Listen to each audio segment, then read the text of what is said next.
দর্শক, আমার হাতে যে ফুলটি দেখতে পাচ্ছেন এটি হয়তো অনেকেরই চেনা, অনেকেই এই ফুল সম্পর্কে জানেন।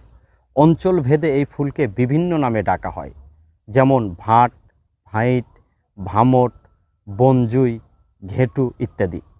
আপনার এলাকায় এই ফুলকে কী নামে ডাকা হয় সেটি কমেন্টস করে জানাতে থাকুন। এবং চলুন জেনে নেওয়া যাক এই ফুল সম্পর্কে অজানা কিছু তথ্য। ভাট শাখা প্রশাখা বিশিষ্ট বহুবর্ষজীবী গুল্ম জাতীয় সপুষ্পক উদ্ভিদ।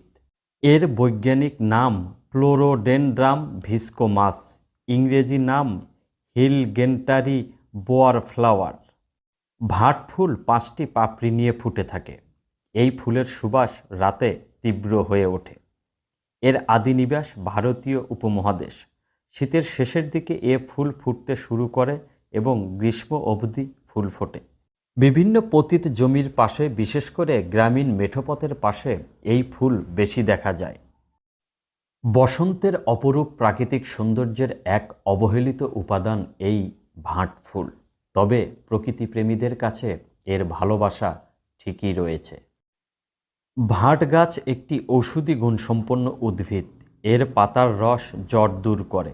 এছাড়াও কৃমি, ম্যালেরিয়া, কাঁকড়া ও বিছার কামড়, টিউমার ও ফোলা ভাব, চুলকানি, ব্লাড সুগার কমাতে, এমনকি ক্যান্সার দমনেও সাহায্য করে। তবে একটা কথা অবশ্যই মনে রাখবেন, চিকিৎসা নেবার পূর্বে অবশ্যই কোনো দক্ষ এবং অভিজ্ঞ চিকিৎসকের পরামর্শ এবং নির্দেশনা মেনেই চিকিৎসা নেবেন।